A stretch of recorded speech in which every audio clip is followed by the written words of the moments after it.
Hello दोस्तों, आज हम बात करने वाले हैं मेवाड़ के वीर योद्धा बप्पा रावल के बारे में। तो दोस्तों, मेरा नाम है गोविंद सोलंकी और आप देख रहे हैं सोलंकी स्टूडियो 09। एक बालक की गाय रोज दूध दूहने के समय कहीं चली जाती थी। उस बालक को अक्सर भूखा रहना पड़ता था, इसलिए एक दिन वो गाय के पीछे पीछे गया और देखा कि गाय एक ऋषि के आश्रम में जाकर एक शिवलिंग पर अपने दूध से अभिषेक करने लगी। बालक अचंभित होकर देख ही रहा था कि तभी उसने देखा कि उसके पीछे एक ऋषि खड़े मुस्कुरा रहे थे और उस ऋषि का नाम था हारित ऋषि और वह बालक बप्पा रावल के नाम से विख्यात हुआ। हारित ऋषि ने ही उस बालक को शिक्षा दीक्षा दी और उनके सहयोग से ही वह बालक मेवाड़ का सबसे प्रतापी शासक बना। गुहिल या गहलोत वंश के बप्पा रावल मेवाड़ के वास्तविक संस्थापक माने जाते हैं, क्योंकि मेवाड़ ने जो शक्ति, प्रसिद्धि और सम्मान प्राप्त किया है वो इन्हीं की देन है। इसी राजवंश में से सिसोदिया वंश का निकास माना जाता है, जिनमें आगे चलकर महान राजा राणा कुंभा, राणा सांगार, महाराणा प्रताप हुए। बप्पा रावल इनका नाम नहीं बल्कि इनके प्रजा संरक्षण, देश रक्षण आदि कामों से प्रभावित होकर जनता ने इन्हें बप्पा पदवी से विभूषित किया था। इनका जन्म मेवाड़ के नागदा में हुआ था तथा बप्पा रावल को रावल की उपाधि भील सरदारों ने दी थी। जब बप्पा रावल 3 वर्ष के थे तब वे और उनकी माता जी असहाय महसूस कर रहे थे। तभी भील समुदाय ने उन दोनों की मदद कर सुरक्षित रखा। बप्पा रावल का बचपन भील जनजाति के बीच रहकर बीता। बाद में भील समुदाय ने उन्हें अरबों के खिलाफ युद्ध में बप्पा रावल का सहयोग किया था।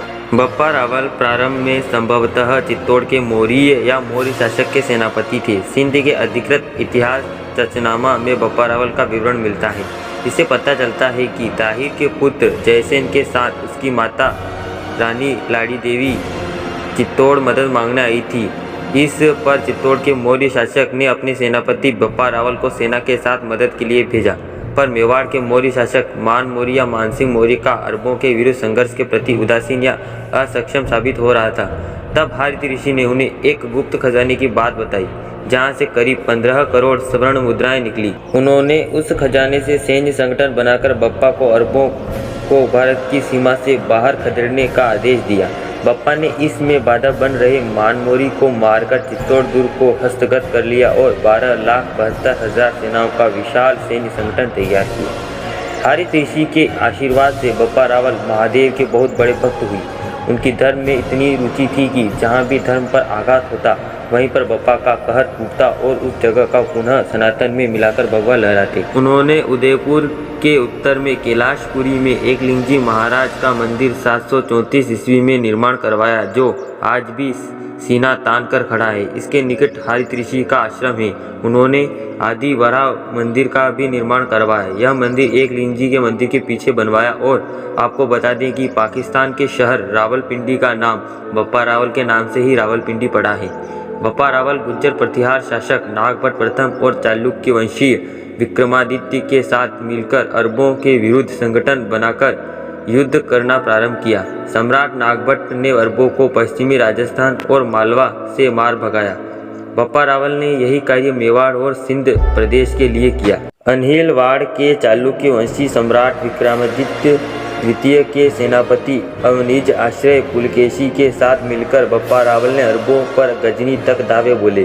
बप्पा रावल यही नहीं रुके, बल्कि उन्होंने गजनी के शासक सलीम को पूरी तरह से हराया और उसकी पुत्री माइया से विवाह कर जान बख्श दिया। वह अपने भतीजे को वहाँ की गद्दी पर बिठा आए। उन्होंने गांधार, तुरान, खुरासान और ईरान तक अपनी सत्ता का परचम लहराया और वहाँ भगवा राज कायम किया। उनके डर से 17 मुस्लिम शासकों ने अपनी लड़कियों का ब्याह उनसे कर दिया। इसके बाद तत्कालीन ब्राह्मणाबाद कराची को केंद्र बनाकर भारतीय शासकों ने एक शासन व्यवस्था भी बनाई। इससे यहाँ पर तलवार के बल पर इस्लाम कबूल कर चुके क्षत्रियों को पुनः हिंदू बनाकर नए राजपूत वंश का गठन किया। इनके वंशज आज भी पाकिस्तान के सिंध प्रांत में नजर आते हैं। 736 ईस्वी में अल हकीम ने भारत पर हमला किया तो बप्पा रावल ने मुस्लिम आक्रमणकारियों को इस बुरी तरह रौंद दिया कि आने वाली 300 वर्षों तक कोई इस्लामी आक्रमणकारी भारत पर हमले का प्रयास नहीं कर सकी। बप्पा रावल ने भारत को खिलाफत के अंतर्गत लाने का स्वप्न देखने वाले अल हकीम को मौत के घाट उतार दिया था। तो दोस्तों, ये थी बप्पा रावल या कालभोज के बारे में रोचक जानकारी। आशा करता हूँ आज की जानकारी आपको पसंद आई हो। ऐसे ही और अन्य वीडियो के लिए हमारे चैनल को लाइक करें, शेयर करें एंड सब्सक्राइब करें। और आज के इस वीडियो पर आपकी क्या प्रतिक्रिया है हमें कमेंट बॉक्स के माध्यम से अवश्य बताएं। धन्यवाद।